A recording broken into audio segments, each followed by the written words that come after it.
One Piece chapter 906. For the first time ever, we were introduced to Luffy's final enemy, the de facto king of the world, Imu-sama, who remained a complete mystery until now, as Oda has already revealed everything we need to know 5 years ago with just his name. Though Imu by itself means hate or detestable, phonetically the name backwards is Umi, meaning mother sea in Japanese, giving us an idea of not just what Imu-sama's power could be, but also his role to the world. This Easter egg, however, is not the only clue to understanding Imu-sama's secret, as Oda has already hinted that one of his inspiration for One Piece is Wizard of Oz, with Imu-sama's character paralleling a combination to Oz and the Wicked Witch of the West, all proving that Imu-sama's hometown was God Valley. But to learn all the hidden secrets behind Imu, let's start with Imu's name, where looking at it backwards is a theme purposely juxtaposed by Oda, as he depicted an importance of inversing concepts with everything after the time skip. Like the arcs with Luffy's journey in the new world follows mirroring the events of the beginning of the series. This links back to the checkered fate theory, which was amazingly covered by Totally Not Mark. But Imu being the final antagonist is the literal inverse or opposite of what Luffy is trying to be. In fact, Imu being the final opposition is also the inverse of the first person we were introduced to the series, being Gold D. Roger. So Umi is a great place to start. In One Piece, if it wasn't obvious, the sea is very important, where not only is it the pathway pirates sail on to reach their dreams, but also actively rejects that dream. We see this with devil fruit powers, which, as Vegapunk explained in chapter 1069, are manifestations of people's wills. Like the reason for a jacket fruit even existing is due to some dude who had a dream to become a jacket man.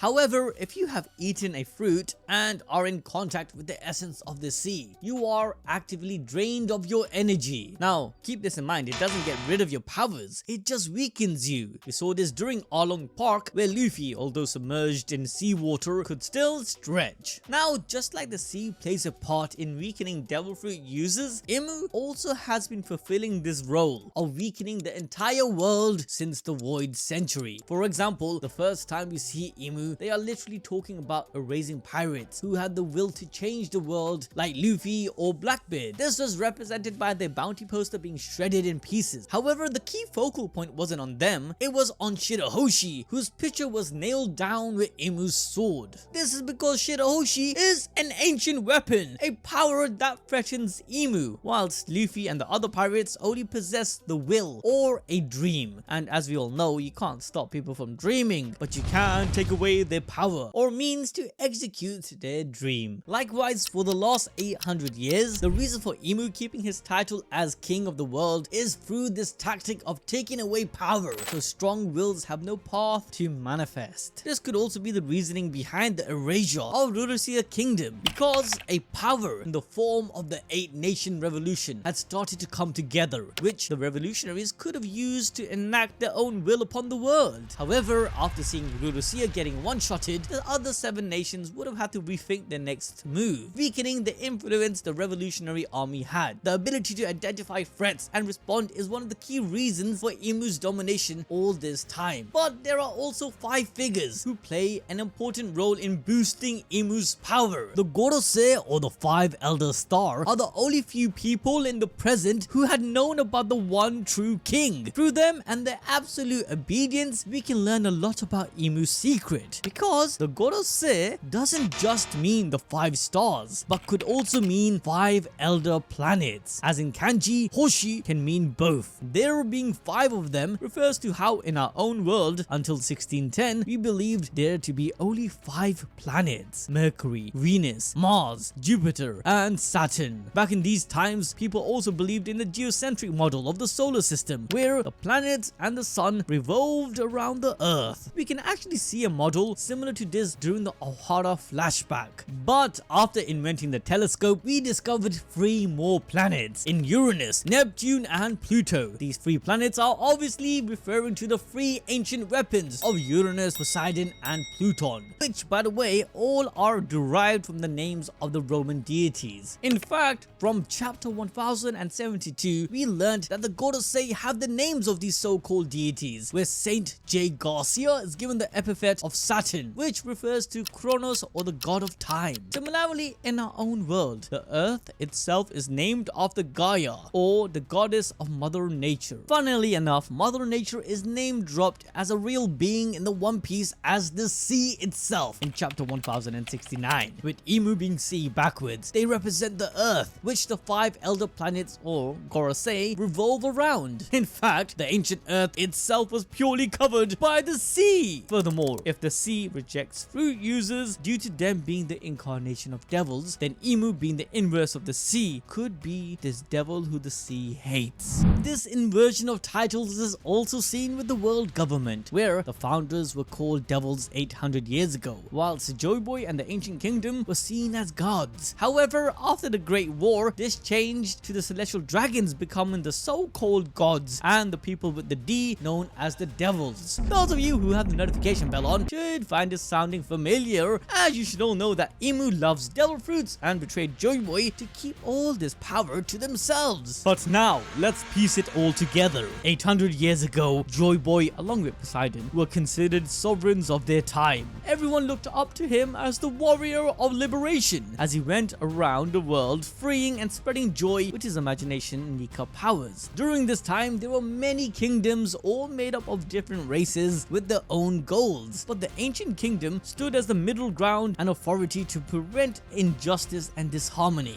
Joyboy led the charge against any dispute between these territories. He basically was a uniting force for the differences of the world. We see this through his plan to use Poseidon and the ship Noah to move people of Fishman Island to the surface. His will was to bring the world together, so he worked with the Minks, the country of Wano, and even the Lunarians to make the world truly one piece, with no boundaries, and provide complete freedom. The role of Joyboy was actually pretty similar to Imu, who now controls the world government, but what they are achieving is total opposites. Imu's control only brings devastation and false promises to the world, as we have seen with poorer nations having to pay the heavenly tribute whilst their islands are still being sacked by pirates. Imu's way of doing things is like an illusion, a devilish lie to stay in control. It's about the few and not the masses. Whilst in contrast, Joyboy is deeply saddened in the letter to Poseidon that he couldn't fulfill his promise. This inversion between the two continues. Imu represent exclusion, as we see with the Reverie, where all the nations are human except the fishmen, who were only granted entry recently. However, we know Joyboy united different races of the world in a feat of inclusion. We see this through the poneglyphs that are spread around the world. There is one in Skypia, which was Shandora. The Minks have one. The people of Wano freaking made it, and so on. All the poneglyphs are present with different cultures, suggesting that Joyboy had relations with all of them. But to even speak of the legend of Nika or the fruit is paramount to a death sentence in the One Piece world, as we have seen with the prison guard disappearing after telling who's who about the warrior of liberation. It's as if Imu is afraid of the real truth coming out, that things were actually better before the Void Century. He is scared of the sun god shining a light to everyone, revealing that the sun and the planets don't revolve around the earth, which represents Imu, but the other way around. Basically, the entire world system is fake. Think about it. Why do the celestial dragons hold so much power? The general public certainly don't like them, and even those within the celestial circle have doubts, as we saw with Doflamingo's parents. Nor do they have some kind of special abilities to show dominance over people. It's kind of like a facade. The only thing they derive their power from is the Marines being called to the protection. And who pays their salaries? The people. But as we know, even people in the Marines dislike them, such as Garp or even Akainu, who only cares about getting rid of pirates. If their real worth was showcased to the entire world, the truth will be revealed and this regime will collapse. But to continue the facade of false freedom,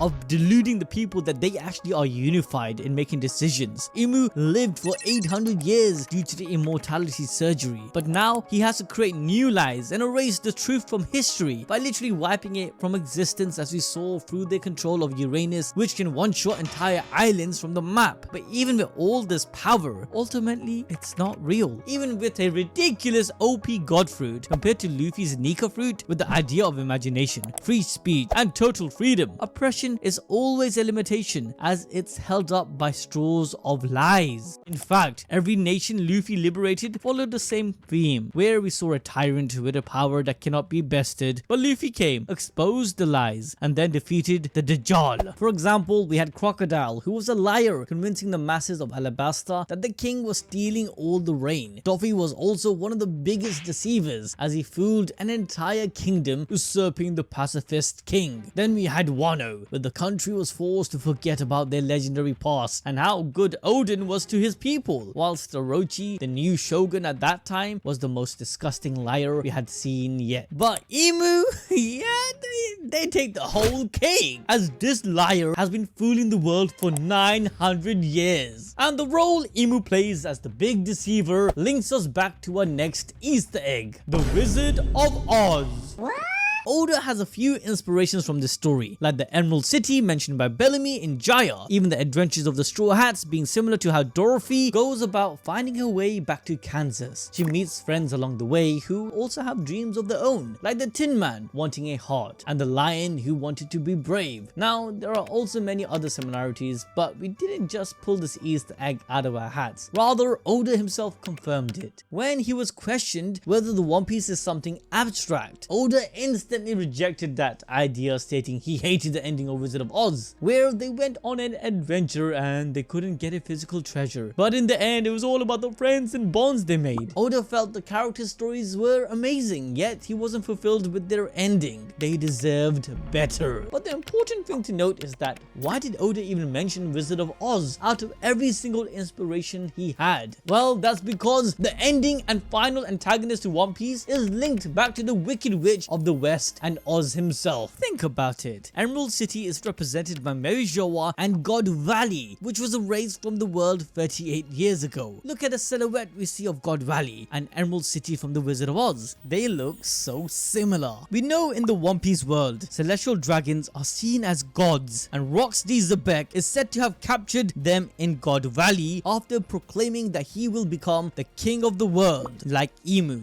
So what if this Emerald City of God Valley is the ancient home of Imu-sama? In fact, in the Wizard of Oz, the Emerald City was originally built by someone named Pastoria, who was called the Lost King. It's written that Pastoria met a guy descending from the clouds named Oscar, or the Wizard. Then together, they built the city in his honor. The celestial dragons are also hinted at being from the skies, or not of the One Piece world. Just look at the spacesuit they wear. Oscar, or Oz, plays an important role in the wizarding world development and is considered the ruler of the land of Oz. This is much like Imu, but what ties their similarities is that they both are frauds. Yep, all the people believe in Oz's miracles and magic, but he is just a smart person who ended up in the land of Oz from Nebraska. Yeah, he's just been doing elaborate magic tricks and props to make himself seem like a great and powerful magician. Just like Oz, Imu is also a mysterious figure whom we have only seen in his castle. And in the Wicked series, Oz had made a special machine which he had turned monkeys into flying minions to do his bidding from above. This technology was something out of the world, much like Imu's machine to obliterate islands from above. Using his illusion, the wizard is seen to be shape-shifting whilst following Dorothy throughout the story. Oz working in the shadows is a literal parallel to Imu, who also blends inside the Pangaea castle. Also, his name being Im could be translated to English as not, so Im-sama could be the inverse of of what Sama means, which you use when addressing someone with respect of a higher rank. It could be hinting at the true rank as a false king. But to solidify everything, we come to the Wicked Witch of the West, which gives us a clue to Sama's origin being in the West Blue, which is the literal opposite of the East Blue, where Luffy and Gold D. Roger originated from. But this inverse is not the only thing that's going to blow your minds, as not only is the West Blue where Ohara was located, but also is known for having a strong underworld presence of the 5 mafia organizations collectively known as the 5 Family of the West. The nature of secrecy is very common in this region, but what's more interesting is that the West Blue is the birthplace for Shanks, who was found by Roger on God Valley. This gives us more proof and indication that God Valley was in the West Blue, and as I said earlier, it was known as a Celestial Dragon hub. It's likely that God Valley was Sama's hometown. Yes, to get rid of all evidence, Imu destroyed the whole island after the God Valley incident. But all of this tells us what we can expect later on. As though Imu is paired with sea and water, the Wicked Witch of the West was defeated by water. What's funny is that Imu having this power will still be anchored on being a devil fruit user, though of course having a double iris means Imu's observation could be on a complete different level, along with their other hockey abilities. But in the end, Luffy winning over Imu will be due to his will embodying the truth, having an imagination to see the world with no limits, and ultimately befriending the sea itself, which strips away devil fruit users' strength, where in the end the sea will be Luffy's aid in defeating Imu. If you guys want to learn more about how Joyboy is Imu's nakama, then check this video out next.